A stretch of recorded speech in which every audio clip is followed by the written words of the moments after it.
Hello, Tori. Hello. Welcome to this Welcome. episode of the Rough Diamonds podcast. Yes, welcome to this episode. My name is Jennifer Lopez. My name is Victoria Williston, Ooh, it's or very proper today. I'm very proper today. But you guys can call me Toria or Tori. But yeah, today I'm going by Victoria, I feel like.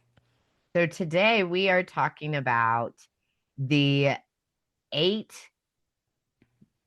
levels of consciousness. Whenever I say the 8 levels of consciousness, Tori, where does your mind go? I immediately start to have like flash images of like your chakras. That's the immediate like image that pops in my head is like the outline of the body and the different chakra levels being rainbow coated up throughout your body. But the more that we've looked into this and talked about it and grown, I think my understanding of what it is has also changed. But yeah, I think that's my immediate image in my brain. Anytime somebody says the layers or levels of consciousness, I think about the chakra system. How about you? Same. As I've grown into understanding more and more of this knowledge, it becomes more of a richer picture in my mind, which corresponds with those levels as well in a really beautiful way, of course. So it makes it kind of this fractal situation, like a macrocosm to microcosm thing that we like. It goes from the all in all to individual consciousness. And we've talked about that before, where it's like the jeweled net of Indra, like it's all one consciousness, but it's reflected in different ways. Hmm. And in one of the books that I'm reading, he talks about how the jewel in the jeweled net of Indra meets at like anywhere the place where the net like meets up together and then reflects back in 1,000 different ways from the facet of the jewel. And that's why it's the jeweled net of Indra. And that kind of explains why there's so many layers to even describing these different layers, right? Yeah, And many people have like experts. We, speaking of are audience, not experts. we are not experts. We are just explorers of ideas. Yes. And whatever comes from that exploration is what the result will be. And that is what makes this podcast fun, in my opinion. Yeah. So, so one thing that I saw that I just looked up, I asked Claude to break down these levels for us. And another facet or even a layer that corresponds with the chakra system that you were speaking of, it also speaks to the days of the week, Mm. but also the different planets Yeah. and how all of those, obviously there's only 7 days of the week and there's 8 levels of consciousness. So we can go from the first. So the first is the moon, lunar consciousness, or the earthly sphere. This would be like the ordinary waking mind, Yeah. the realm of generation is what Manly P. Hall calls it. Jacob Boehm in Aurora calls the outer man consciousness identified entirely with its body and its appetites. So, which is very interesting because in alchemy and hermeticism, the lunar principle is Mercury and it is female. And so these things, like just the ideas coming together and laying on top of each other, is interesting to me. Consciousness identified entirely with the body and its appetites. So, what chakra would that correspond with? Wouldn't it be your root? Yeah, Yeah. where it begins. Yeah. And the earthly sphere, so where the prima materia lies, right? Mm-hmm. And which prima materia for our listeners is like it's poop. The shit. It's If you shit. haven't listened to our previous podcasts, You should go check that listen out. to it because love is the shit. And you won't understand what that even means unless you watch that podcast or listen on Apple or YouTube. So, the lunar sphere. So, Manly P. Hall describes the lunar sphere as the realm of generation and decay, where the soul first forgets its divine origin. So Yeah. it's stripped of divinity and just pure ego, right? Ego, yeah. That's what Fe- what I Feeding, had seen as well, is that it yeah, was your experience is characterized by the ego. It's very much the story of self, right? feeding the needs, like being an infant, right? And infants are very selfish because they have to be in order to survive, right? Yeah. So nobody should feel bad about that level of consciousness, like ever, because it's just part of us. And it can sound negative, but it's actually really beautiful and positive, is because it's the genesis of growth. The lunar sphere, the earthly sphere, and then how does this correlate with the days of the week? That would be Monday. Monday corresponds with the first level of consciousness, which also, like, it's why Mondays feel hard, right? It's interesting because in this, like, 8 levels of consciousness, like when it comes to hermetic ascent, it goes to Mercury next, which in the days of the week, that's the day it's following that, because Wednesday is Mercury and Mm. Tuesday is Venus.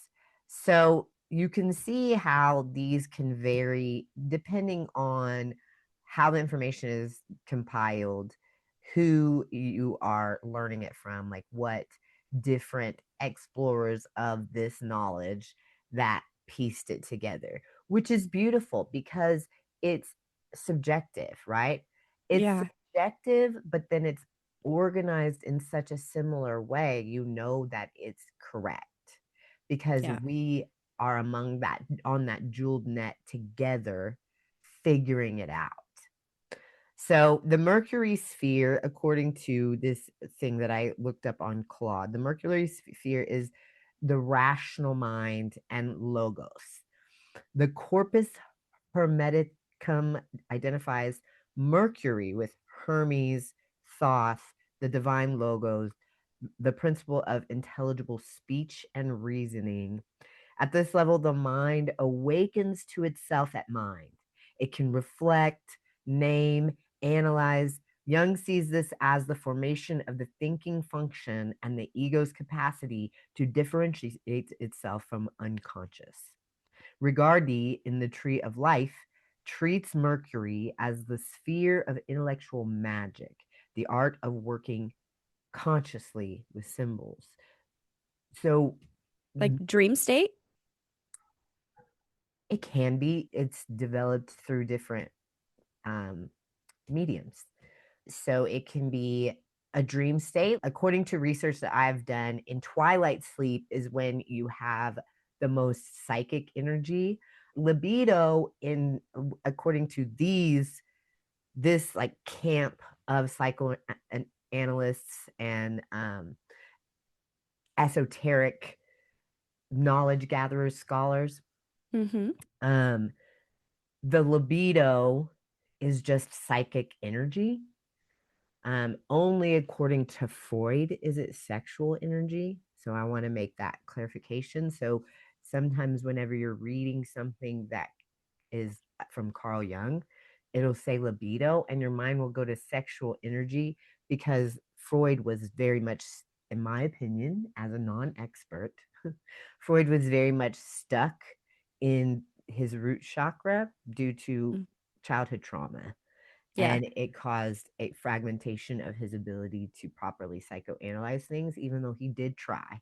But he might have been intentionally subverting things. You never know. Men have different motives for things. So nobody knows why. Dude had mommy issues. For real. And I'm trying to give him the benefit of the doubt because of that. You know what I mean? Like, oh, Yeah. let's give that dude some love in spite of it. Let's not just hate on him all the way, but he's wrong.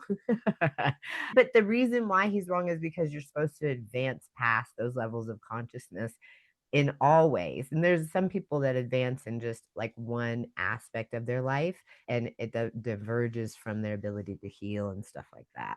So it's good to make that distinction. When you hear about the Mercury sphere, what do you feel like? The rational mind, the logos. I really thought of you a lot when it said the principle of intelligible speech and reasoning. Oh, yeah? Why so? Because you speak very clearly, and whenever there is a conflict or a problem, you'll be like, okay, so let's figure it out. And you'll like map it out in a very intelligible way with high reasoning. I can see that.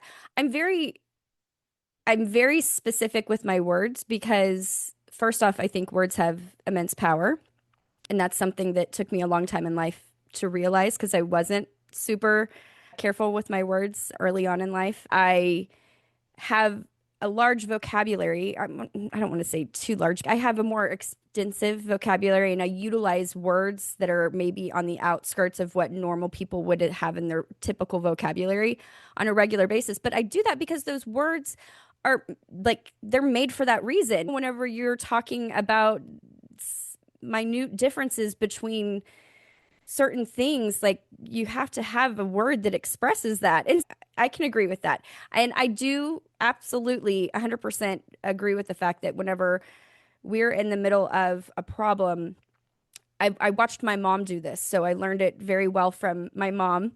When I'm in the middle of a problem, I remove myself emotionally from it and I try and take in and assess the situation. It's my problem solver, right? Like I want to fix the problem, I want to solve the problem. And so I try and pull my emotion out of it and I take it from like a bird's eye view, almost like I'm out of the situation and I'm coming in to assess it. And, this is the facts of what's going on.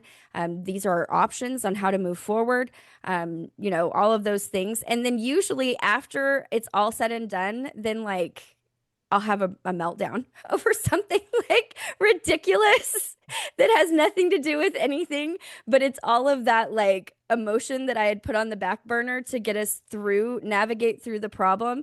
And then I'm like, about something ridiculous after the fact. I've gotten better at that as I've grown through my different levels of consciousness and awareness of who I am.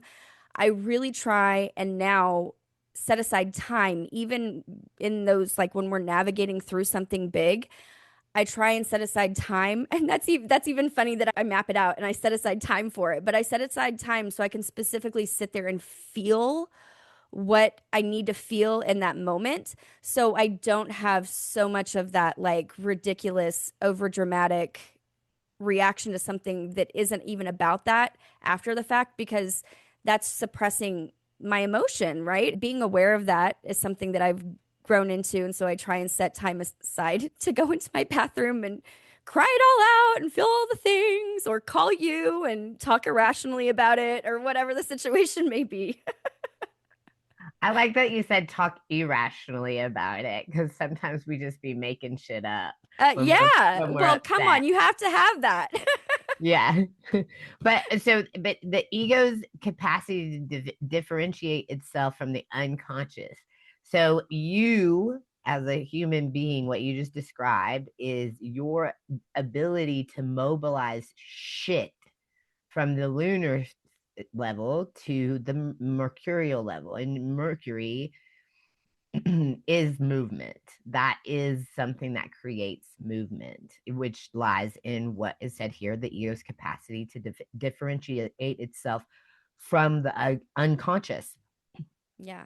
And then the sphere of intellectual magic, it's the art of applying consciousness to the unconscious, as Jung would Mm. say.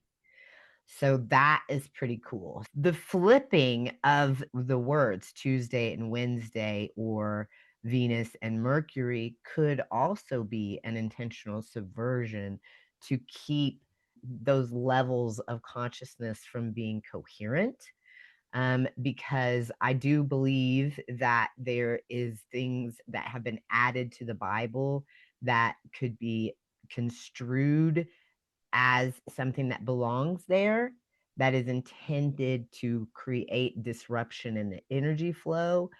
And as we're dealing with all of these revelations coming out, that's why we wanted to do this episode, is because I think it's important for other people to understand this stuff.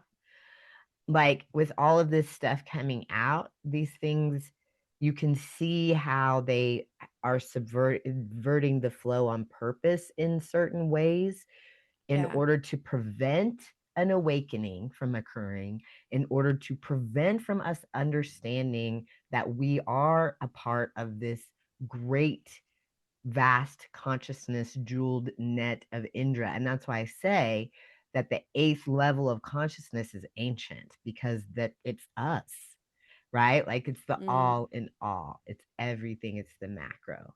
I think we'll see as we go.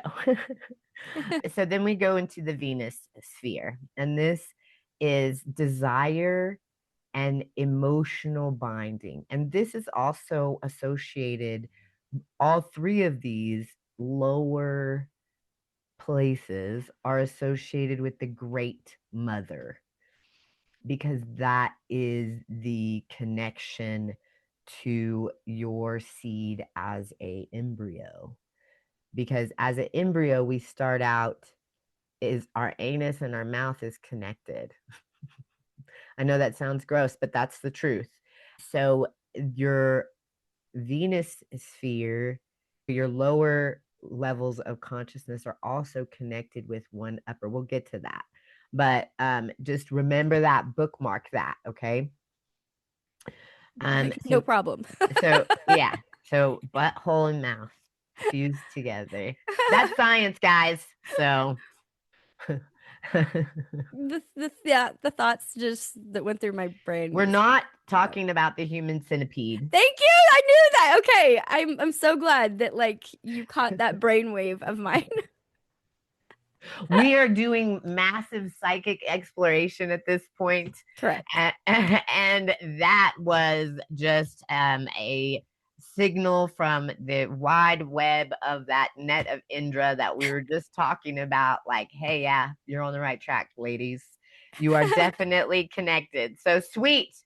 I like it. So, level three, the Venus sphere, is emotional longing and desire. So, Bohem's language is the most evocative here. He creates a fountain of desire, not basal lust, but the soul's aching pull towards reunion with what it senses it has lost. Mm. Rigardi frames it as the astral plane, a level where images and feelings have autonomous power. Jung would recognize this as the domain of the feeling function, and crucially, as where projection operates most powerfully. We see in others what we cannot see in ourselves. What are your thoughts when you hear that passage? It's the layer of the mirror, right? So, I can relate to it very much so because I feel like in any given day, just because you've achieved a certain layer or level of consciousness doesn't mean that you reside there. So you can fluctuate through all of these layers and levels of consciousness.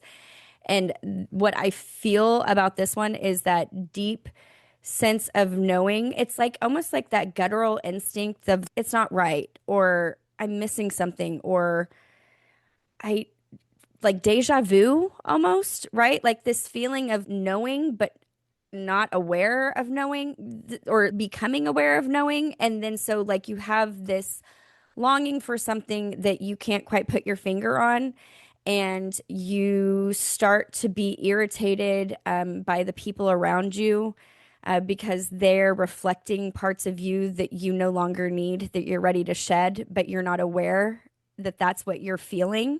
And so it is very much like the mirror state, right? Like when Yeah. you see all of the things that trigger growth inside of you, friction inside of you and other people. And if you don't have the awareness that that's what that is doing, then you will have conflict with all types of people in your life and you will think that it's them and not you, right? There's a light part and a dark part to every aspect of these levels of consciousness, just like with you, right? As an individual.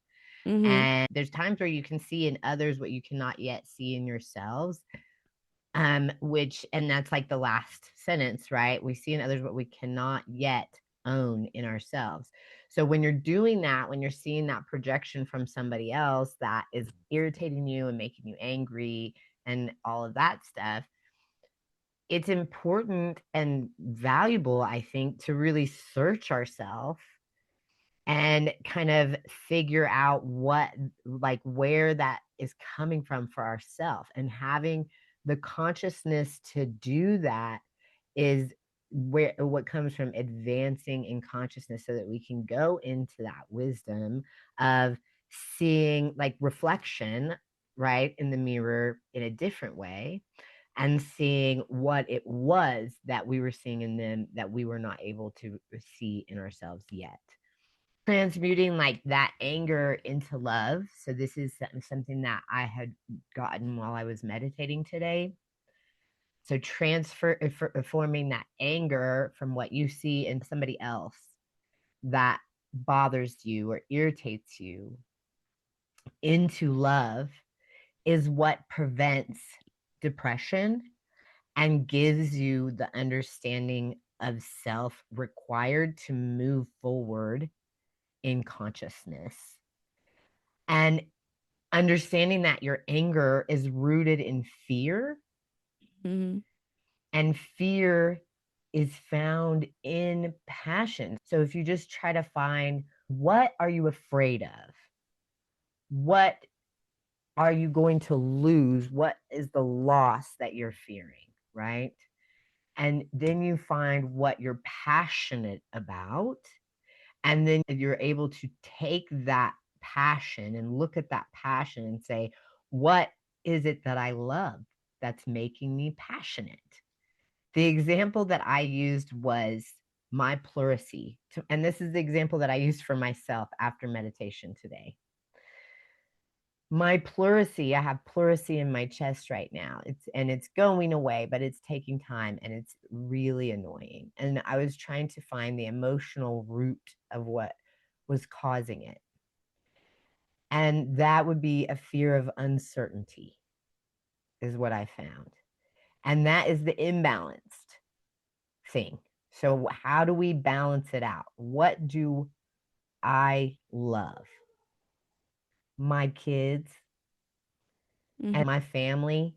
And that's what is generating that fear of uncertainty, is safety for my family. And how do I effectively combat that fear with love? For me, and for most people, if they base it down to the root of it, is trusting God Yeah. and allowing Him to be certain, and me to experience novel experiences without fear and without doubts. And that's how you prevent depression. And that's how, because depression is anger turned inward always. Mm-hmm. And so if you transmute your anger, so if you take what you see in somebody else and you're mad at, and you find out what is making you mad and what's the fear behind that anger, and then you find what you're passionate about and you work backwards back to love and transmute it to love, because you're working backwards, because we start as love. Yeah.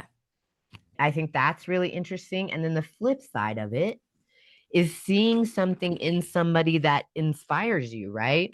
Yeah, that's what I was gonna say. It's not just always seeing the negative. It's like this could be a phase and level where you're drawn to somebody that you never would have been drawn to before because they're speaking to that potential of passion and drive in your life that you didn't see in yourself. And they are illuminating that and for the first time. And so you're drawn to be around them and to maybe go in a different direction that you never saw yourself going before. So really cool level or state of consciousness because it's almost like that right before you walk stage, right? Like when you see a baby and you can see them putting all of the pieces together, right? Like the scooting to the crawling to the pulling up to the standing and keeping that balance for a second.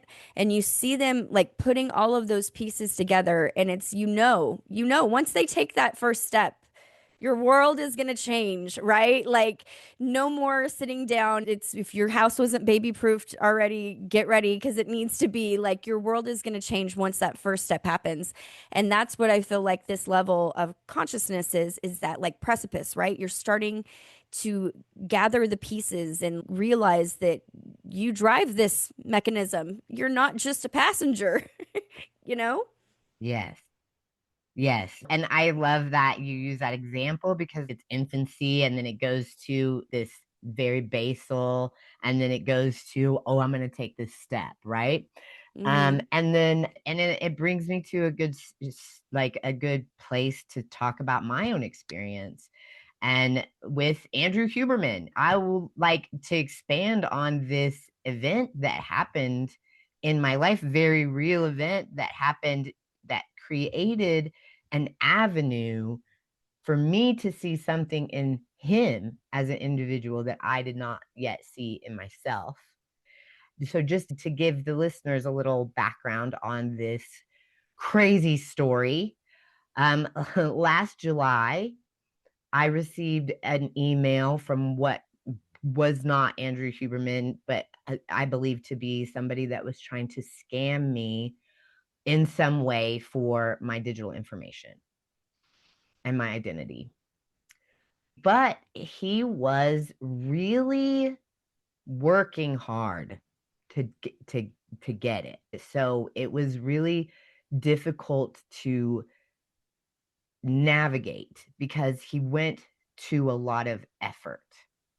But because of the level of effort that he went to, it created this idea in my mind if I'm actually dealing with Andrew Huberman, I'm like looking around at my house and my life and my level of discipline. And I was like, this is not good enough.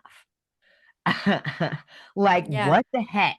You know what I mean? But just like what you were talking about, because of that, it created movement Mm-hmm. and it created movement to the third level. It created the mercury needed to create the movement to the Venus sphere, and it brought me into this emotional longing and desire state, but it wasn't that emotional. It was very metacognitive the whole time. It was very like, let's weigh this. Is this balanced? Is this a logical thing? Am I insane?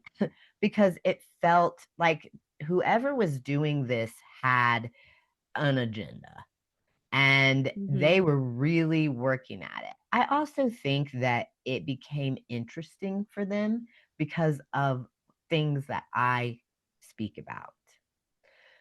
But also, it was also confusing because Andrew himself started doing things that I was picking up on in the psychic realm. Like, I had a dream about an octopus inside of a television, and Andrew's always on his Instagram showing off his octopus, right? But the next day, I saw him physically wearing a t-shirt that had a circle and an octopus in the middle. And it was like, whoa, this is crazy. Yeah. But it evoked a consciousness in me. So Over time, there was a lot involved in this. There was Andrew making podcasts that seemed to come straight from our email exchanges. There was Andrew making podcasts that were coinciding with levels of consciousness and things that I was doing to build discipline and Mm-hmm. create discipline in my life. And he even implemented things in his own life that I individually suggested via comments on YouTube, Instagram, whatever, which I appreciate. So if he listens to this later, thank you for listening, doing what I say. I rather enjoy it when people do what I say. I am a Leo if we're doing astrology, and Tori would say I am a super Leo.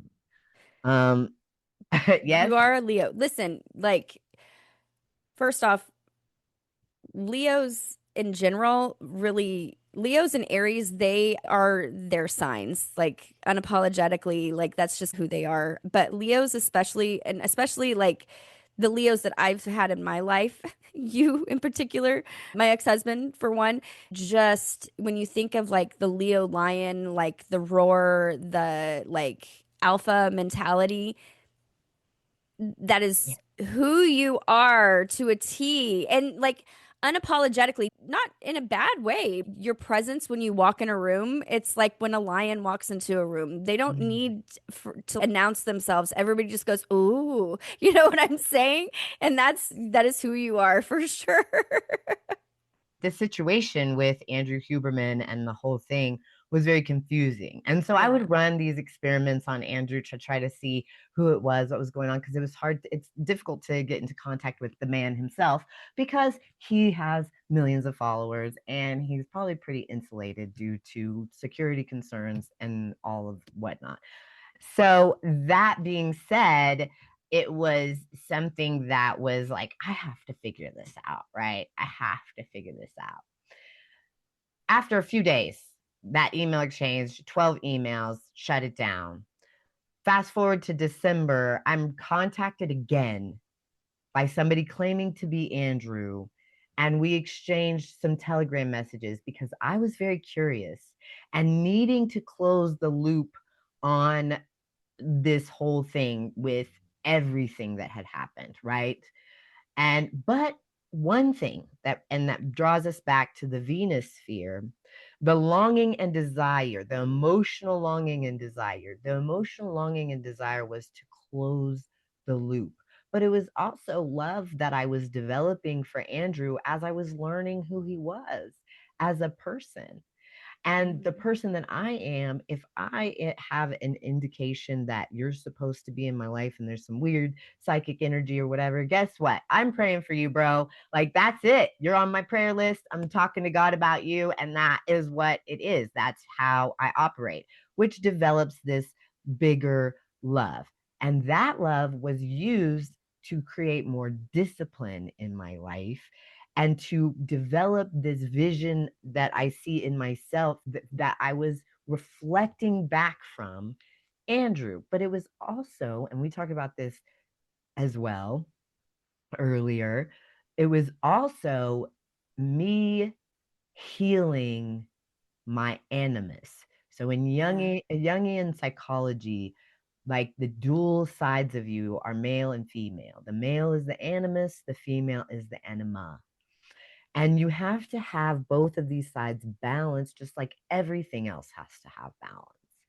And if there's an imbalance in those things, there needs to be something that comes along that creates balance and cohesiveness in the system, right? In your consciousness and awareness as we're going through these levels.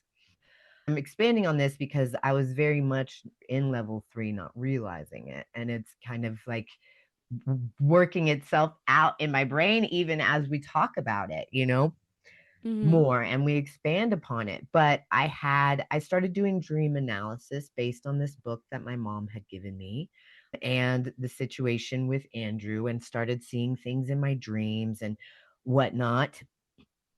So the male role models in my life were not trustworthy at the immediate level. I had trustworthy male role models, luckily, at the outer level, like my uncle Bill McCartney, who is the head Hmm. coach of the Colorado Buffaloes, led them to win the national championship in the Orange Bowl, led many men to have awesome careers in the NFL.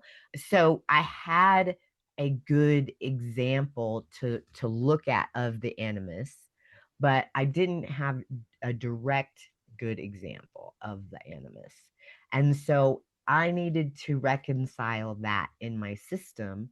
And in a process of 4 or 5 dreams, Andrew Huberman helped me to heal my animus. So I am forever in debt to him for that. And he doesn't even know it. He's just rocking through life. And he healed the part of me that needs to balance the part of me that was out of balance. And that is something that sounds trivial, but it's amazing. And it gave me the ability to feel the courage needed to be the infant that takes that step into the next level of consciousness, which Yeah. brings me to the next level, which is literally probably his favorite level. So that's perfect. Ready? Yeah. The solar sphere. I say that this is his level because he talks about the sun all the time. And I only know that because of since last July. I really didn't know I really didn't know much about Andrew Huberman until that all started. And Tori can attest to that. Like I thought he was a handsome guy. I thought he was smart, but outside of that was like, whatever. Yeah. And that changed, and I didn't expect it to change. It was unexpectedly, he was instrumental. God was using him. It's magic. I love it. I think it's so beautiful, and I think that he will love it. I think it will feed his soul. So I hope he one day gets to see this podcast and listen and hear that, those kudos, and get that love, because it's important and it's valuable, and it was a valuable thing that happened in my life. I was able to close the loop, by the way, on that situation with the scammer, because I eventually talked the scammer into admitting that he was a scammer, and he deleted all the messages, etc., etc. And once the loop was closed, it was like, oh, I understand now. That's cool. This is what this was for. And now I get to move on to a different phase. It was just really cool. It was a cool situation. And also, I got to waste a colossal amount of time of somebody that is scamming women, Yeah. and I made him block me. So all good accomplishments.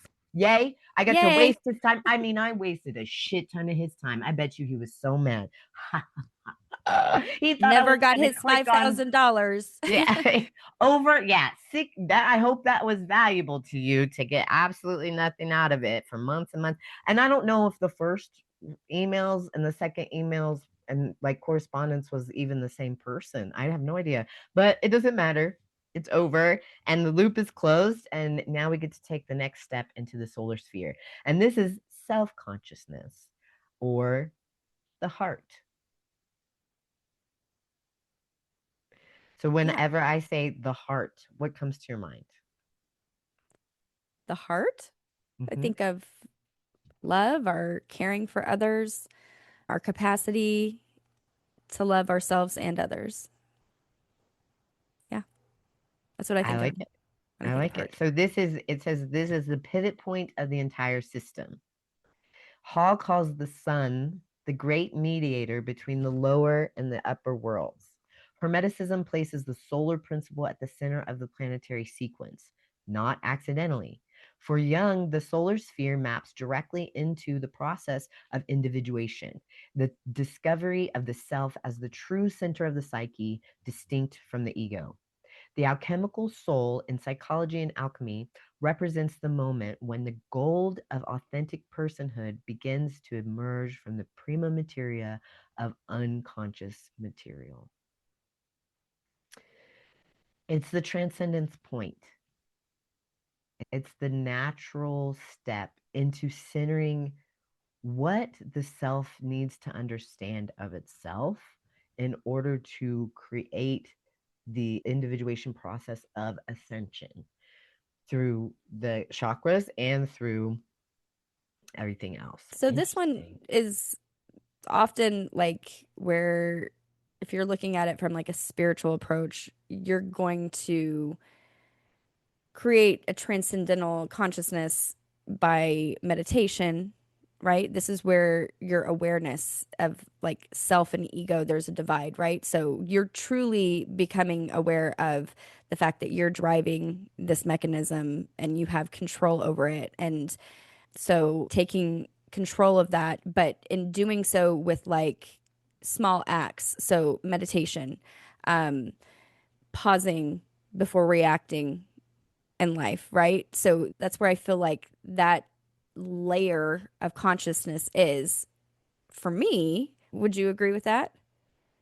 Yes, it's definitely because it's where you start to split away from being controlled by your ego. Right. And your ego, in those first levels of consciousness, it's required for it to be in control so that you Mm-hmm. can eat and so that you can live past 1 years old. And Right. so that, like, all of that. So it's not like the ego is not a bad thing, but No. most people don't even understand what the use of the ego is. And the use of the ego is when you don't have the skills, you haven't learned yet. So it's the automatic responses that occur for survival, right? Correct. Yeah. And you're not supposed to stay there, guys. Yeah. And we have been conditioned as a society, clearly, and if you are keeping up, you can see it pretty clear that we have been conditioned as a society to stick and stay in that lower spot, those lower three chakras, or those lower three levels of consciousness. We have been conditioned to stay there. You can see it in our commercials. You can see it beer drinking commercials, sex, really capitalizing on comparison, right? That's the emotional longing. And so once you get to the heart, and this is what they want, this is what it seems like they want to prevent, you start to wake up. The light starts to shine, Yeah. right? The sun is starts to emit from inside of you. And once you get to past that, like the building point, the emotional longing part and the desire part is designed to build energy. It starts to create like kinetic energy, right? Mm-hmm. And this is what I see whenever I'm meditating. So in the morning, whenever I meditate, I go through all of these different things. I'll describe how that works in a minute, but like it's doing that. It's creating kinetic energy so that whenever you come up to the heart, without this light, the heart lies, right? That's why it says that in the Bible. Like without this light, without this ascension, without this consciousness in it, the heart will lie because the consciousness is still in the lower levels and you haven't reached that place yet. But this is where the ego is separated from, and you can decide that, okay, so I have this ego, and understanding that it's required for survival, it helps you to avoid situations where you might die. Mm-hmm. But you have to control it, and you have to learn how to do that. And that's what the levels of consciousness are for. That's the purpose, right? So whenever you get to the heart, that's when authentic personhood begins to emerge. And I've said this before, that's why David, like the contrast of David and Saul, that's what that story is trying to teach you, is the difference between your ego and your heart and how it looks differentially so that you can have discernment, right? Yeah. What do you think about that? What do you think about, what's your input, feedback? It's the place where you pause. So you are discovering the difference between the ego and your higher level consciousness. And it's where you're taking control of driving, right? You're really starting to take control of the path that you choose by taking that pause where Solomon and David, or Saul, not Solomon, Saul and David represent your ego and your higher consciousness. And you can't have one without the other. They come together, but having the ability to separate the two and see the difference helps you navigate and choose versus being a writer and having one just guide you wherever you go, which is where you are in those lower levels of consciousness. Like you were stating, your ego is necessary for survival. But now that you are in this place of heart consciousness or the fourth level of consciousness, that's where you're creating this pause, this space for you to identify the difference in the two and choose. If you choose to go with ego, or if you choose to ignore and just continue to be the passengers, that's usually how people continue down that ego driven path, is because it's not that they're choosing ego, it's that they're not choosing the opposite or the non ego. They're wanting to continue to be the passenger instead of the driver, because it can be scary to become the driver when you've only been the passenger your entire life, right? So this is the ego attack. This is a good example of what happens whenever you get to that place, whenever you start to enter from the emotional and longing and you start to transcend that place, friction starts to occur, right? And a good example of this, if we're since we're using the Saul and David example, and you brought up Solomon, Solomon is the mixture of the two. It's the mixture of the ego and the heart and the tension that you find in between. And it's your choice to choose it, right? So, like, in this moment, we have had a few technical difficulties that might not be reflected in the video later. And we've had a few interruptions happen while we were trying to get through between level 3 and 4 and go move on to level 5 as we're dwelling in this heart center and building up the light and warmth needed to ascend.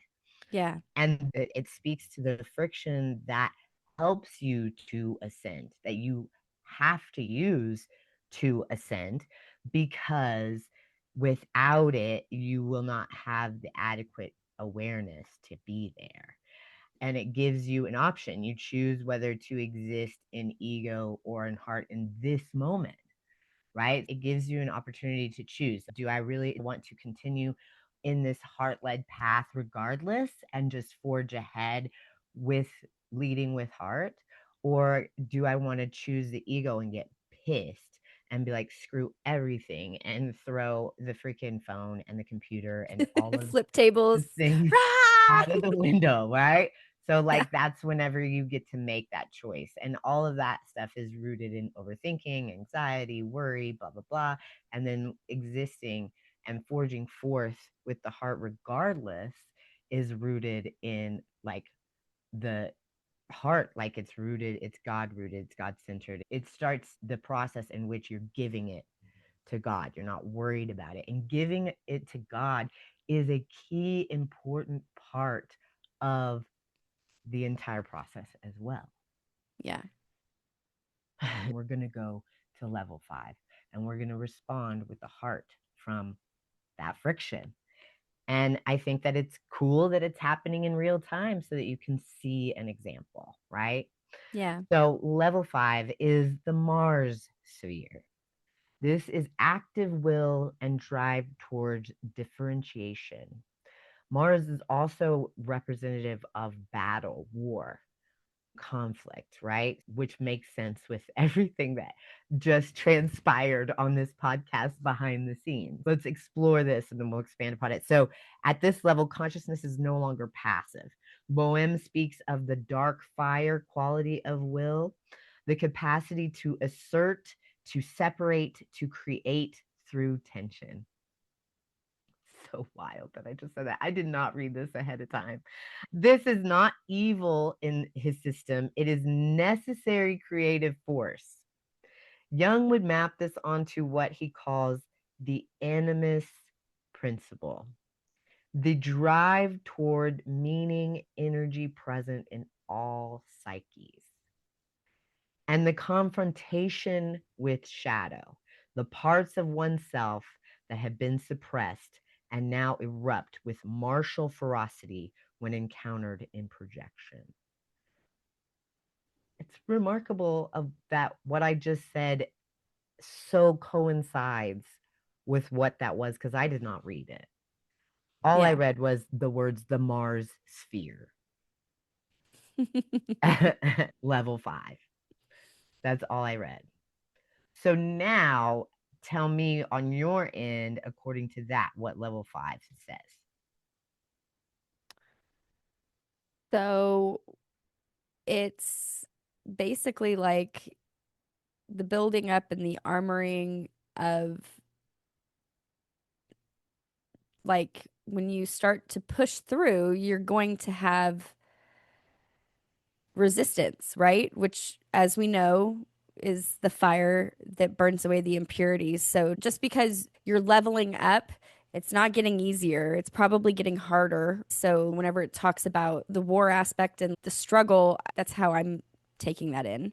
Because it's a struggle, it's a daily battle. And like I said, I feel like you, I personally I'm going through these different levels of consciousness throughout the day. So it's not just like I exist in one because like I've leveled up to that. I could wake up in level 5 and then have something happen. And based off of how I choose to respond to that thing happening, that will either keep me in level 5 or I will go right back down to level 3. You know You what go I'm back to saying? level 1. You don't Yeah, even yeah, go take back me to right level back 3. down. Yeah, when the work is corrupted, you have to go back to shit. It like just destroys everything, and then you have to build it back from the beginning. But you use wisdom to build it back. I think um you work out and I work out, but you work out more often than I work out. And because of that, you talk a lot about the building of muscles, right? And you have to get through the. I remember when I first started working out, I was like, I'm sore. And you're like, well, yeah, you're going to be sore. And I was like, no, I mean, I know that I'm going to be sore, but I didn't realize like it feels like I hurt something, like I broke something. And you're like, no, you didn't. And if you did, like you didn't really, it needs to be broken down to be built back, right? And I remember you specifically telling me, like, if you're doing this right, you're always going to be sore. Now, your level of soreness will not be this bad when you're doing it right and you're 5 months in, but you're still going to be sore if you're doing it right. If you're not sore after you work out, or if you're not feeling ache in your muscles, then you're not doing it right. And I remember it's kind of disheartening whenever you're sore already, but at the same time, it's also really inspiring because it lets you know that if you can get through this level of pain and anguish and discomfort, that even though you're still going to feel discomfort later on, it's not going to be as bad and it's not going to last as long. And it's okay. You know that you can survive it because you already did, right? It's almost this intellectual thing that you have to overcome. You have to show your subconscious that you're not going to die from it. And Yes. I think that's very much the same thing whenever you're like leveling up and you're moving through this alchemical process of raising your consciousness. You have to show yourself that it's not the end of the world. So even if you do have to start over, it's not going to take you as long to get to level 5 because you've done it before, right? So you're not going to take the 6 months that it maybe took the first time or whatever the length of time is that it took you. It because you're experienced in the process. Um, and you've also hopefully learned something from having to start over. So when you get to that fifth level again, where you tripped up and maybe you had to start over, there's this awareness once again of, aha, this is where I got tripped up last time. And I'm going Well, to you actively make the choice to do the hard shit. Yeah. Well, you throw yourself out of balance, right? Yeah. Whenever you choose ego over heart. And this is something that I got in my meditation today too, which I knew would be useful because I got it today and we were recording today. The lungs are the scale and the heart is the counterweight. Creating balanced chi will keep lungs body healthy. The heart being the counterweight, if you choose the ego, that's when the work falls apart. So when you're using that focused fire of ascension to burn away the dross, like the crap that you don't need, the trauma and the shame and the shadow, right? when you're using that, then you choose the ego, it ruins the work because that puts you in survival. You're in survival. So you're embracing the shadow, letting the shadow overtake you, letting your anxiety overtake you, letting all of this stuff overtake you. And so then you have to go back to the basics to get back to where you need to be to make the correct decision. And you learn from, oh, well, the last time I chose my ego and I went down this stupid path and it took me all on this fucking super long, annoying tangent. And now I am way over here whenever I could be on this path where I would wanted to be. But really, this diversion was probably needed, right? It was probably something that was healthy and good for you. But then you get to, it's just important that whenever you get to that level 5 where you can choose between the ego or the heart, and you've noticed the differentiation, you've noticed the distinction, and you get to choose, then you can choose correctly, choose that adequate counterweight that keeps things balanced, which is your heart, and ascend to level 6, the Jupiter sphere. It's interesting that it's called the Jupiter sphere, ordered wisdom and sovereignty. So level 5 corresponds with the throat chakra. So this also means that it's important the words that you say when you're in that part of choosing between the ego or the heart, right? It's important the words that you project into your life. So I want to make sure to note that. I also want to make sure to note that sometimes you will not be sore whenever you work out, and that is okay. It still means that you're doing something. Valid. Um, my bad. All right. So we're moving from the throat chakra, the Mars sphere, which is so, I mean, like the tongue, like life and death rests on the tongue, right? That being associated with Mars and war and more tension, more friction is super interesting. I really like, and it just being something that was just like, yeah, this is the logical next step. But then we go to Jupiter. Jupiter is level 6. That is your third eye. And literally, Jupiter is my favorite planet. It's so pretty. Like it's such a beautiful planet. It's a cool, like the look of it whenever they zoom into it, it has all these beautiful different colors. I even painted Jupiter, little Jupiter on my galaxy on one of my paintings. So Hall describes Jupiter as the fear of the kingly mind, consciousness that has achieved equilibrium between will and compassion, power and wisdom. Rigardi, writing within the Golden Dawn framework, frames it as the sphere of Chesed. I don't know what that means. And see, we're not experts, you guys. No. Analogically, and it tells you what it means: a consciousness capable of expansive order beneficence. It is wisdom that has powered through the fires of Mars and emerged tempered. The Jupiter sphere, ordered wisdom and sovereignty. So, what does that make you think of whenever you go through that? Sovereignty definitely makes me think of kingly, queenly people of power, but not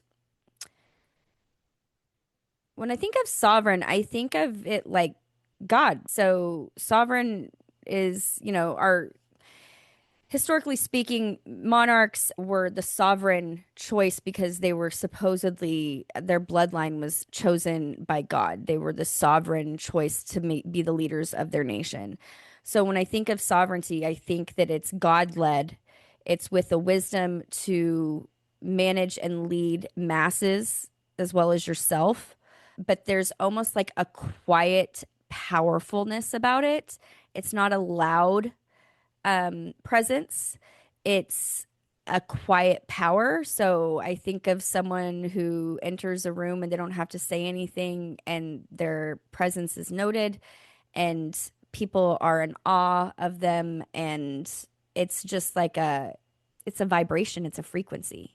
So, That's what I Jesus. think of. Say that again. So, Jesus. Yeah. Jesus is, whenever I think of sovereign, I think of Jesus. And then whenever I think of Jesus and sovereign in that way, because it's a level of consciousness that's within us, right? And it's level 6, so it's the Son of Man. And Jesus called himself the Son of Man, and 6 is the number of man. So it's interesting how it corresponds with self and divinity simultaneously, Yeah. which goes back to that jeweled net and the overall consciousness and the macrocosm. And you can really clearly see that with the kingly mind consciousness has achieved equilibrium between will and compassion, right? So you are acting in a way that is very even post turbulence, post Martian ferocity, right? And maybe that's why Mars, like Martians and invading and all of that stuff, was like something that was a big deal when we were kids, like among the collective, was because that was something that was happening within the collective, Mm-hmm. that turbulence.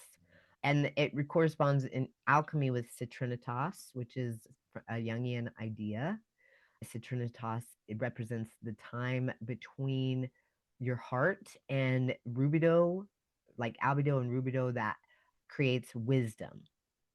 And you can come back to it. You can come back to citrinitas or go to a further stage of wisdom that mimics citrinitas. And that because you want to be rooted in wisdom as you're ascending through these levels of consciousness and awareness. What do you think about that? That makes sense because I feel like true wisdom is never lost, right?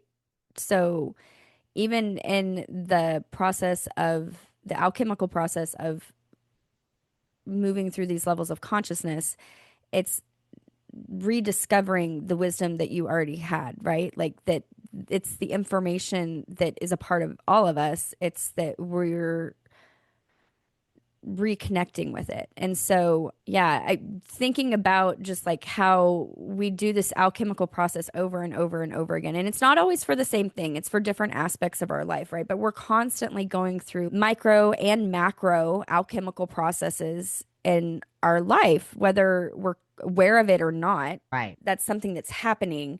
And so to have that awareness and understand that, like, you can, because there's been times in my life where I definitely have felt like in touch and in tune with God or enlightened. And usually it was after the birth of my children.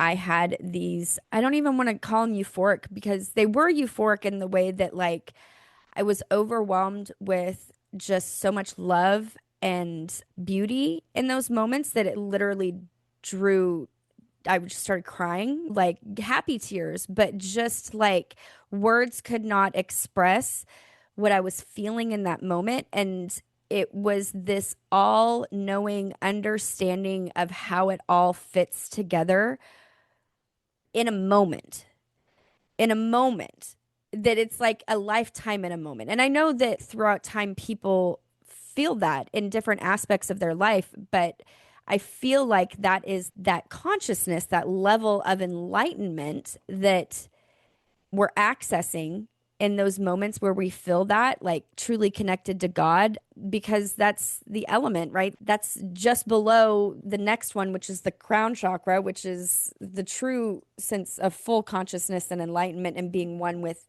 God and creator and all of those things, because we are all one, we're all connected. And so you feel that, you know that, and that doesn't go away because I felt those moments after each one of my kids. And like, I've got one that's about to turn 21, and I've got another one that's a teenager. So, like, I've felt that at different times in my life. And just because I don't continue to feel that, because I've moved through another alchemical process for another thing in my life, I still have that. It left an imprint and a mark that never goes away, right? And I think for a lot of people, they're constantly chasing that, right? And if they feel like they can't live in that place, they feel like they're failing. And that's not true because it's constantly a cycle. Like you said, like this motion that you feel whenever you're doing your meditation, to churn and create that friction to move you from the first level all the way through the eighth, you're going to have that. And I feel like once you achieve that in any aspect of your life, it can be in a relationship with a friend, having children, like I've said, noting and realizing your passion and living in that. I think people get that from that as well. You see that with athletes that they're achieving the epitome of what they've worked for. You can see that moment of just pureness of them tapping into it. And that doesn't go away because that moment fades. It stays with you. And I think you continuously chase after that in different aspects, which I think why a lot of high performers, they probably go through a state of depression after they've met their goal, right? Like Olympic athletes, they've gone through, they trained for years, if not their life, for this moment. And then they go and they achieve it. And then it's great. But then now what do? They have to start that process over some way because the act isn't over. You're going to have to refine something else. Yeah. You have Yeah. to keep that it keep the fire burning, that focused fire burning, regardless of whether it's for what. And it's important to pivot to where God is leading you Yeah. throughout those times of change. And that leads us to level 7. And this level is the most complex idea presented, and I'm really excited about it.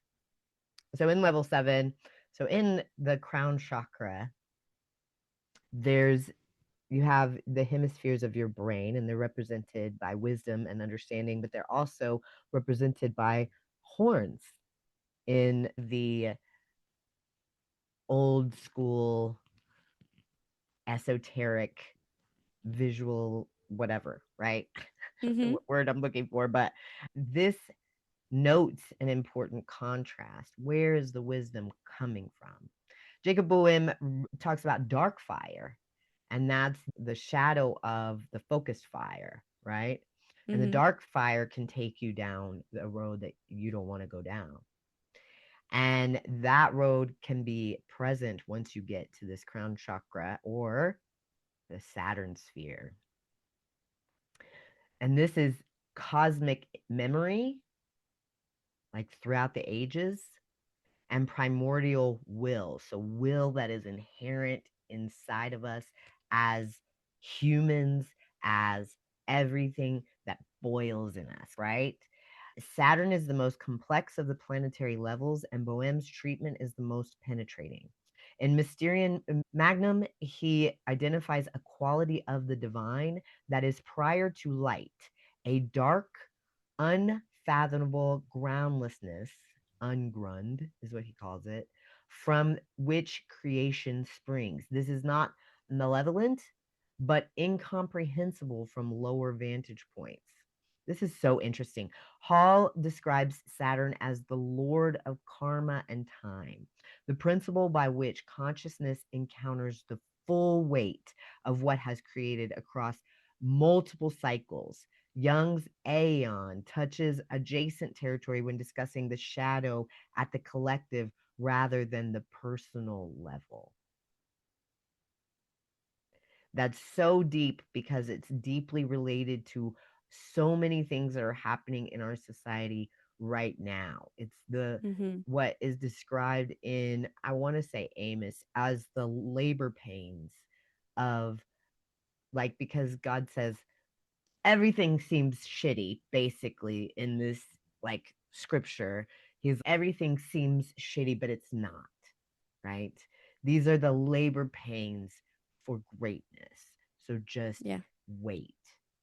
And the collective consciousness right now has been being harvested into this state of overarching darkness, but then this other state of overarching light is building in contrast to it. And that's where these things are reconciled, is in, or heading towards reconciliation in the psyche. It's the place where the marriage of opposites can happen if if there's balance, right? If one Right.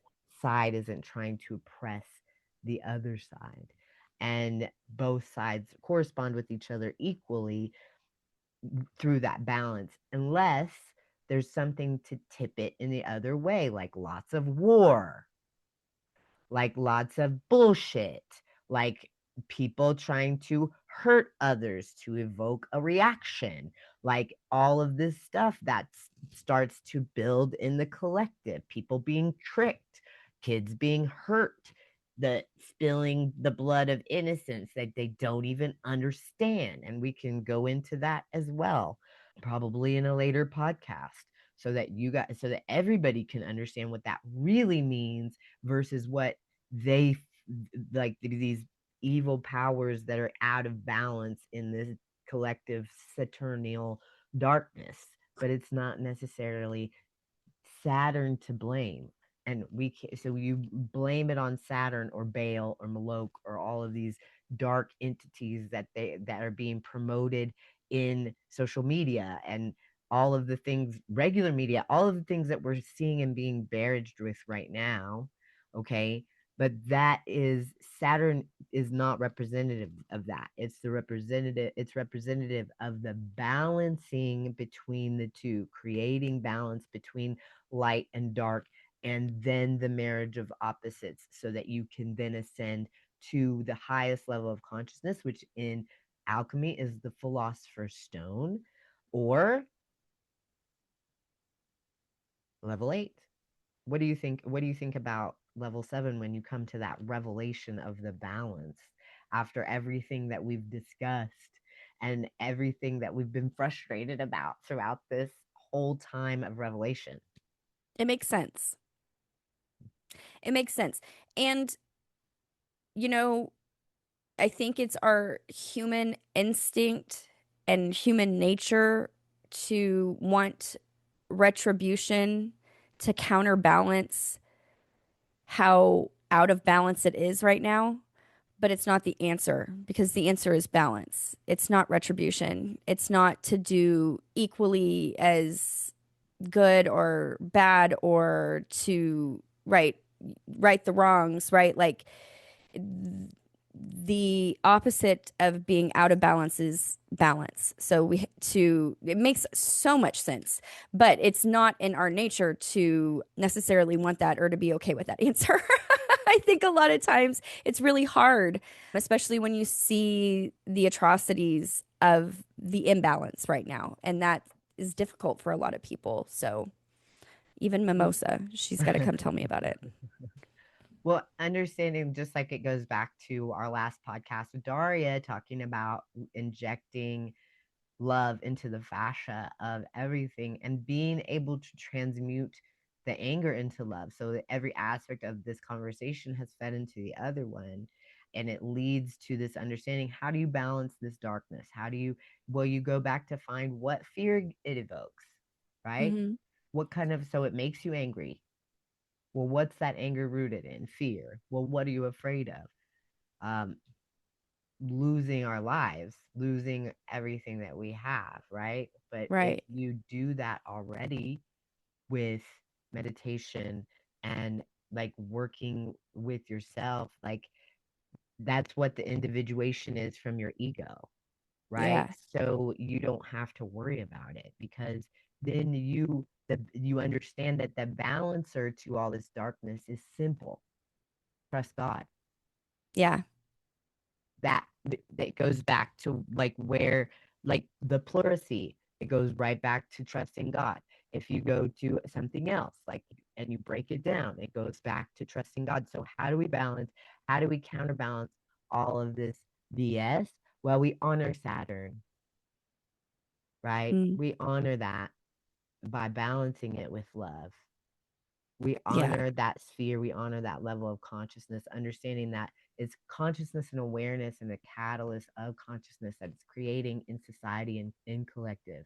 And we, since we are a part of the collective, have the power to balance it out so that these atrocities end, and so that Yeah. these things stop happening. But we must understand these things as part of the process, part of the labor pains, even though it's really hard and you want to be like, no, how dare you, how, like, virtue signal me, And like, no, like we can be sad and have compassion for all of the people involved, and be sad and have compassion for this, our children that have been passed through fire and the children that are being passed through fire to feed this dark consciousness, right? Yeah. It's our compassion and our love that balances it out, and our trust for God. So if we can create that instead of feeding on the virtue signaling when it comes to understanding that this process, like, it's not easy. There's tons of friction involved, but to get to that extra level, you have to experience these labor pains and this tension. It's part of it. and Yeah. and like, even if you listen to the song Redemption Song by Bob Marley, Hmm. you listen to the words, that's what he's talking about. He's talking about this tension that creates redemption. Yeah. So I'd love to share a visual of this levels of consciousness chart. It's a really cool visual representation that I found whenever I was diving into this. So here, let me go ahead and share my screen with you. So we'll start off with at the very top, it goes over your dimension and vibration and color. It has your levels of consciousness, your energetic frequency, associated emotional state, your view of life, the key to transcend to the next level, what we might experience, and then the states of consciousness, and then the location that you might, the physical location, if you will, that you might experience in that level of consciousness. But when you start at the bottom, you can see on the side here, your lower levels are clearly marked because they are driven by fear, right? Or that ego. You're trying to survive. It's a survival state. Levels one through almost into the fourth, because the fourth is where you're starting to have awareness and choose between those two. Can you describe for our listeners what you're seeing in those lower levels, what it says? Oh, yeah. For the lower levels, it has the dimension and the color is built in through red through orange. So it's a progression of deep red into orange as you are ascending into that third dimension. And the level of consciousness that you're feeling during that time is death, shame, guilt, apathy, grief, fear, desire, anger, pride, into courage. And you can see that your energetic frequency is very low. You're starting at a zero and you're moving up into about 175 to 200 range of your frequency that you are emitting. So you're on a lower frequency because you are in a place of survival. You might feel humiliation, blame, despair, regret, anxiety, craving as you're starting to ascend. Hate and scorn are feelings that you might feel during those dimensions. And then to your view of life during that time would be considered miserable, hopeless, possibly tragic, frightening, antagonistic, demanding. And then what you can do in these lower states of consciousness, you can take action and you can overcome fear to ascend into the second and third dimension. And then once you're in the third dimension, you start to feel worthy. And then you can use that energy positively to help move forward. You can also start to feel like in the lower dimensions of first and second dimension, you'll feel very stagnant, no action. As you start to take action, that's where you might move into hyperactivity in the second and third dimension because you are possibly doing something that you've never done before. So I know a lot of times, like we take it back to the working out aspect. A lot of times when people first start to work out, they go balls to the wall. They're hyperactive because they get that immediate dopamine rush and that serotonin boost of feeling good about yourself whenever you're doing something. The same can be said whenever you're starting to move through those lower levels of consciousness. You can immediately try and maybe go into states of hyperactivity that might bring drug intoxication, suffering, mental illness, because you're not necessarily, you don't have the tools of the higher dimensions to help you counteract that hyperactivity. And so it can not be driven or navigated very well. And it can be easy to go into places like drug intoxication, right? You're feeling like you're moving someplace, but then you get that feeling of like, ooh, life is good. And then you don't want to leave that life is good feeling, right? Well, it So, just goes to show this chart is very indicative of like where you would be stuck. Like whenever you're stuck in your ego, you're stuck in survival. And when you're stuck in survival, you're just looking for a short-term solution. and then as you move up into the higher dimensions, like once you get into the fourth dimension, you move out of those lower levels of like fear and you start to move towards love. And in the fourth dimension, you have a lot of neutrality. Like you have courage, then you have neutrality, then you have willingness, and then you have acceptance. That I think a lot of people can kind of get stuck in that fourth dimension place because you're now out of that fire, that burn, that survival state, right? And so it feels nice to maybe be in a state of neutrality versus survival. So I think a lot of people get stuck in the fourth dimension, which is not a terrible thing, but there's so much more that's available to you if you like look on this chart. You've got inner wisdom, inner love, oneness, and then even going into how you'll feel that in your life, you feel meaningful, you feel harmonious, hopeful, and then you get a sense of completeness once you get into that fifth and sixth dimension. You start to feel a wholeness where I think I felt that in different places of my life, right? Where I feel like I've felt these higher levels of consciousness and enlightenment, but I don't hang out there for long. I want to, but I think also the purpose and the point of the human experience is to feel the full spectrum of it, right? Yeah. So Well, when you can't we are under one with consciousness, like pure consciousness, like God, heaven, you can see the location of this depending on what your belief system is. We have eternity of that. You know what I'm saying? I feel like the human existence is to be able to go through this entire spectrum from the lower to the upper. And really, for the most part, we are going to hang out anywhere from the fourth to the fifth dimension, maybe even the third, depending on who you surround yourself with and how intentional you are with what you're doing in life. But I just thought this was a really cool visual example because it takes a lot of aspects of it, like color, like, because I look at you a lot of times when we're doing this podcast and I know it's the lighting and all that good stuff, but I can almost see your aura when we're talking about certain aspects on camera. yeah. And so the fact that they have associated different light or color with the vibration in those different dimensions is really cool to me. And then the frequency, which we didn't really touch base on that a whole lot in talking about these different levels.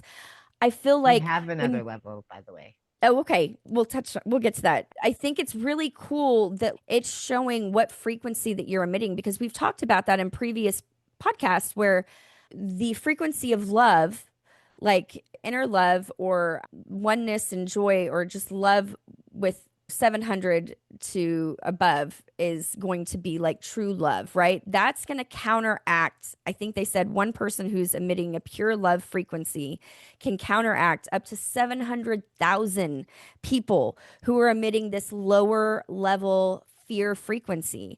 And so just knowing and seeing it, because I'm a very visual person, but being able to see it in that aspect on a chart, like knowing what other things I might be feeling at the same time that I'm feeling that frequency, whether it's low or high, is going to give me kind of like a cheat code of what I might need to do to move up, to level up my frequency so I can have that type of impact on the world around me. I love it. I love that idea.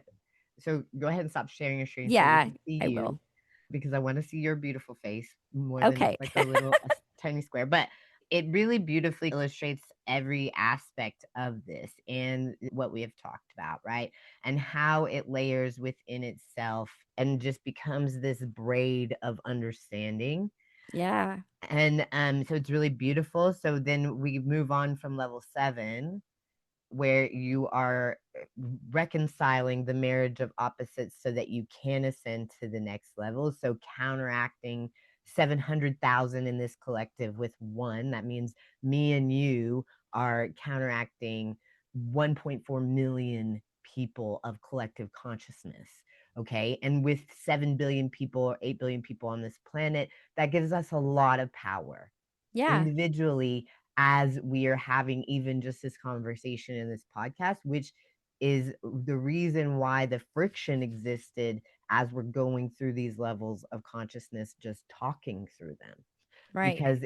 because it's necessary for us in within our own psyches as we're going through them and exploring them in conversation to really gain understanding of what they mean and the value behind them, and that is all of this and being able to counteract that collective. So that's the point of the podcast, is helping others to ascend through these levels of consciousness and create a counteraction to this darkness in the collective, the dark fire. We need to create focus fire through love.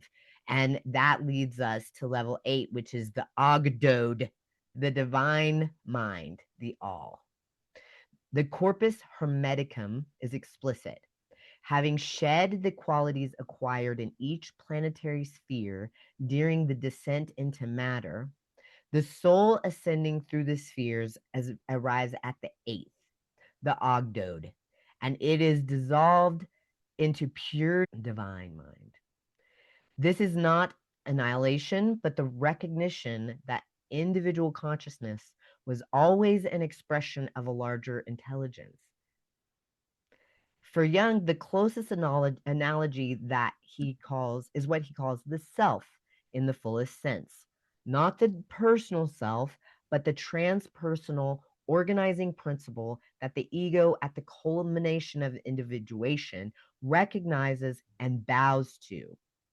Hall, with characteristic grandeur, calls this the return of the ray to the sun from which it was projected. And I think this is Mm. a beautiful place to discuss what I do in meditation, because this is that. Every single day, whenever I sit down for meditation, I first pray to God. I go through prayers for all the people that I care about praying for, and then I do a meta prayer for everybody that I might miss, right? Pray specific prayers, and then I do a meta prayer for anybody maybe that I said I would pray for that I'm not thinking of, or anybody that is within my individual toric field. The toric field is your spiritual field that emits from around you that other people feel in this jeweled net of Indra. So anybody within my toric field that needs prayer, needs love from God, I send it and beyond, right? And then create the divine mind, the all. And how I create this is I count backwards from 33. So you have 33 vertebrae that head up through the top of your head, and your consciousness levels or chakras or energy centers that correspond to this are all up your spine. So I start at the top and I count backwards from 33 all the way to 1. And that lands me in my root chakra. And then I do something that I find very important. In my root chakra, that's where I plant my seeds, right? That's where the earth is. That's the lunar space, or the earthly sphere. And so that's where I plant my seeds. But before I plant my seeds there, I say I am planting seeds in the soil of the consciousness of Yeshua. In that specific soil, I plant these seeds, and I root my consciousness and existence and my root in that rich soil. And then I expand upon it and start to wrap my own duality around it and create some kinetic energy to push it up. And then I go into the next sphere, which is the Mercury sphere. And that's the mobilizing. It starts to create more kinetic energy. And in there, I do my best to heal any before and after, like my parents and my children. I reconcile the great mother to heal them there, because that's where reproduction happens. And that's where, and that goes back to your sphincter being attached to your throat whenever, because it's all a complete line. So you are connected cyclically whenever you're born. So you create a cycle as you do this process, right? Which is Mm-hmm. the alchemical process, which is just a layer of consciousness that creates understanding. And then I go up to the Venus sphere, and that's where that kinetic energy starts, that soul force starts to build. And I address the soul force and the feeling, and I can start to feel the light get brighter and warmer and hotter. And then I ascend into the heart chakra and I ask for God to come into my heart and make it good, make it pure, make it honest, make it have integrity. And then I push through this friction, and this is friction. Whenever I was feeling abandoned as a child from my mother, and this makes sense because of the attachment, right? And whenever I would feel abandonment issues or anything because of my mom, whenever I was small, this would all start to close. Like all of the muscles would start to constrict. My tonsils felt big and heavy. And then I started getting strep throat all the time. It was manifesting in my body from abandonment, right? But reconciling that and learning from that, I've been able to transcend that and stop that from happening whenever similar things happen in my life that create anxiety or whatnot. Marin Azoff is a spiritual healer that works with chanting and uses your voice to heal. And she's the one that taught me that on a phone call. I told her the craziest story about my life. She knows so much about me. And she only had one call with me. But if you want to check her out, she's on Instagram and whatnot. She's pretty awesome. I met her in person. She's an awesome lady. She said whenever she met me, she said, I had never met anybody that was so inside their body, so aware, so pointed. I was like, that's okay. And at the time I had a lot of unconsciousness happening. And so I was like, what? Okay. I didn't know that. But okay, so then we get to the throat chakra. And whenever I'm here, I manifest what I want by making I am statements. And I say them out loud while I'm in meditation. I am abundant. I am aligned. I am loved. I am abundant. I am aligned. I am loved. And it creates kinetic energy in here. And I can feel it. And it's pushing past that friction, right? That's what that kinetic energy is doing. So as I read through all of these, like, dang, this is wow. But that's that sun ray going out from the bottom after going tucking in, right? And then Mm-hmm. you get to the kingly sphere, right? The kingly mind, the Jupiter sphere, and that's Mm-hmm. vision. And that's where you create sovereign vision. And I ask, make my vision pure. Help me to see the things that I need to see about others and myself that will grow me in a healthy way.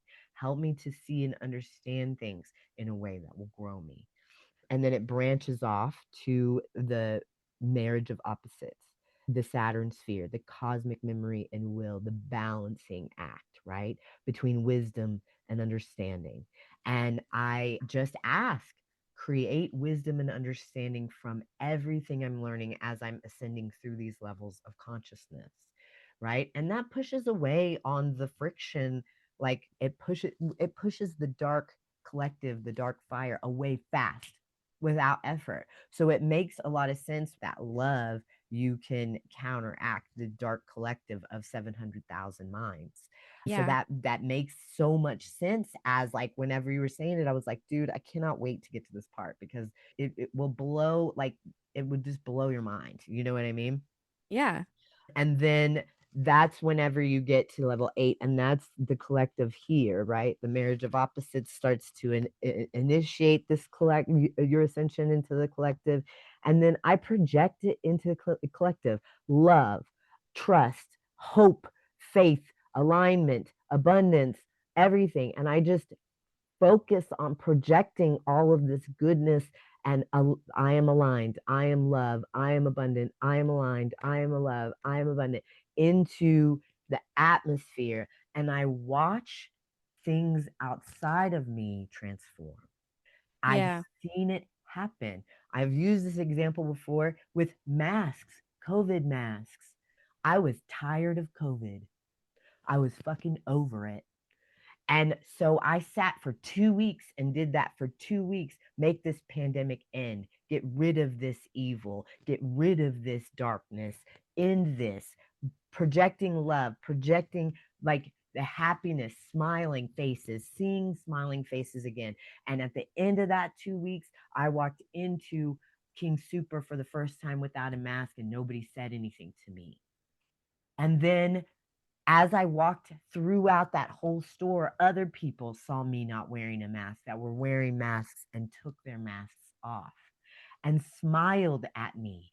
And the energy and the spirit of connection with every single human in that store was the fruit of that 2 week focus, right? So Yeah. we have the ability to do this.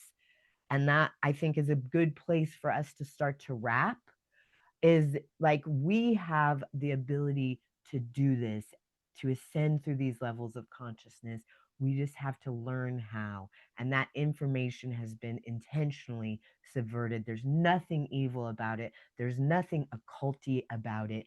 You just, it's where they take it. People take it there because they think it's something that is outside of them that they can manipulate. And that's not the case.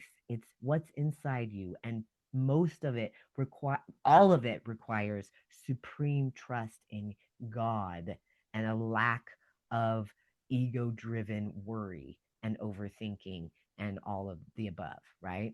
And they don't want us. It's obvious where they want us in this dark fire and this dark will, right? But we don't have to be there. We can counteract it with compassion by going down, and the return of the ray from which the sun was projected, becoming that.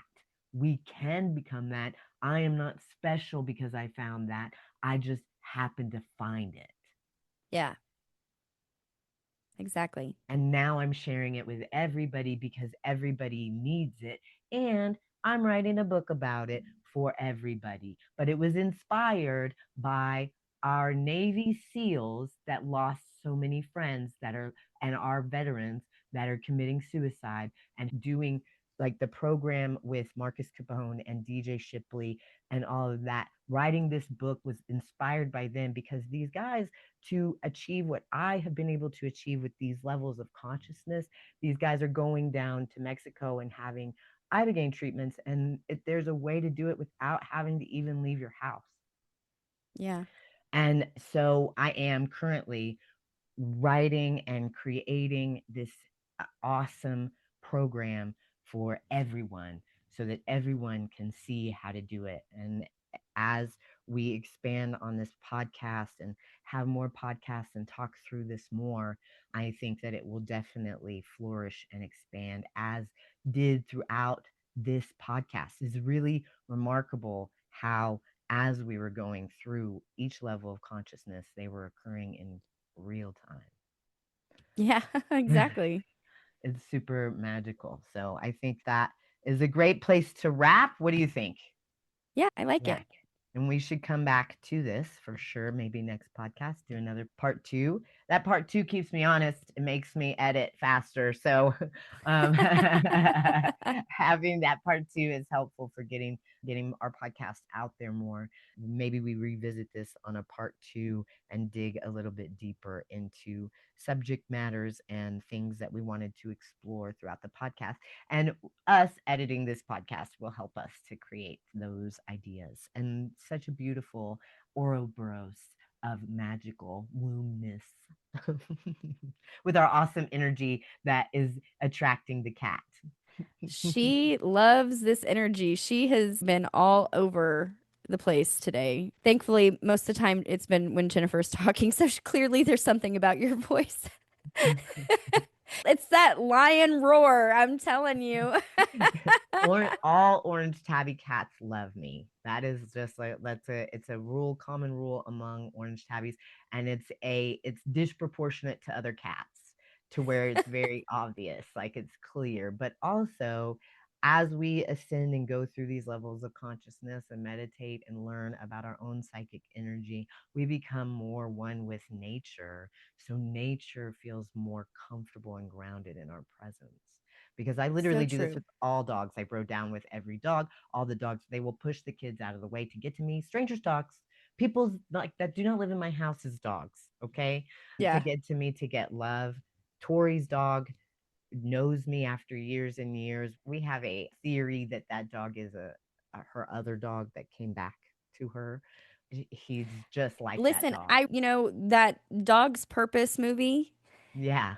it was such a hit, I think, because it really resonates with a lot of people. I think that you do have a spirit companion that manifests itself and moves through your pets if that's something that you have. And I'm very much an animal person. I've always had a family pet, but I definitely feel like that spirit has been present in all of my animals.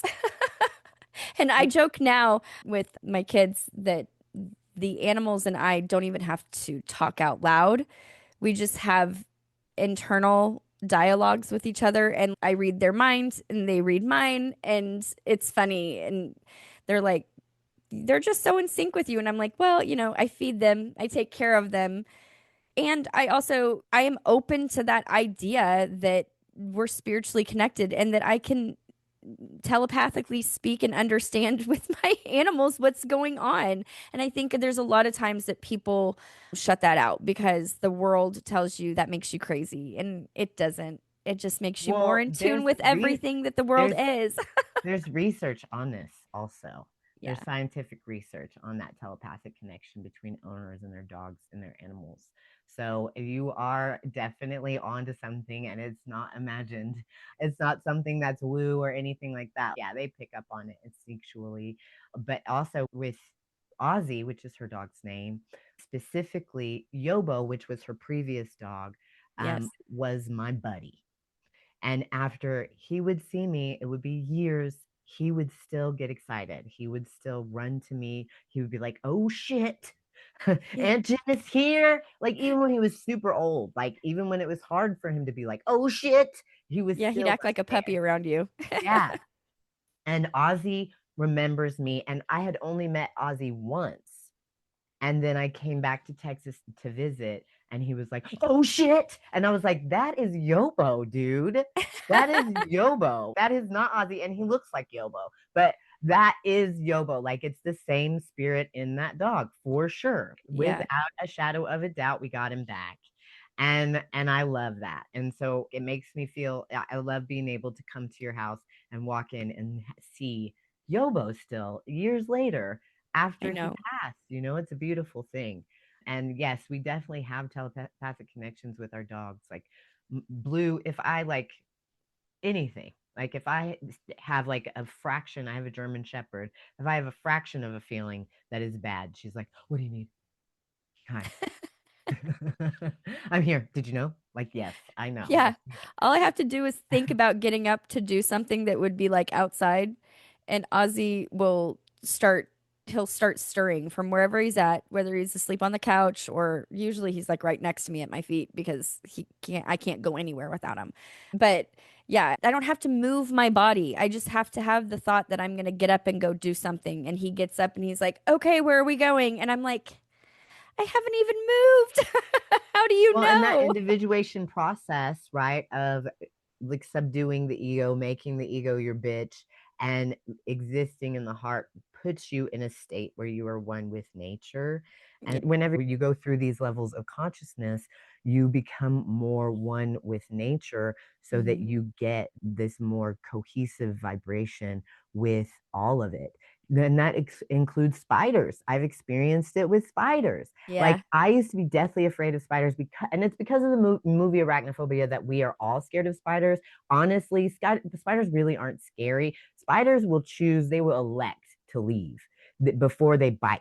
They're not going to come at you with some fangs and be like, that's not the way they work at all. They only Yeah. bite if they're like smushed against your skin or pushed into a tight space with you or whatever. But if they are like they will elect to leave, and they have individual personalities and understanding of what's going on also. And you Mm. can, and because I've undergone this consciousness ascension meditation, etc., in the last year or so, like I've been meditating for a very long time, but it's really ramped up, right? And because of that, I can see their individual existence in a way that I value greatly.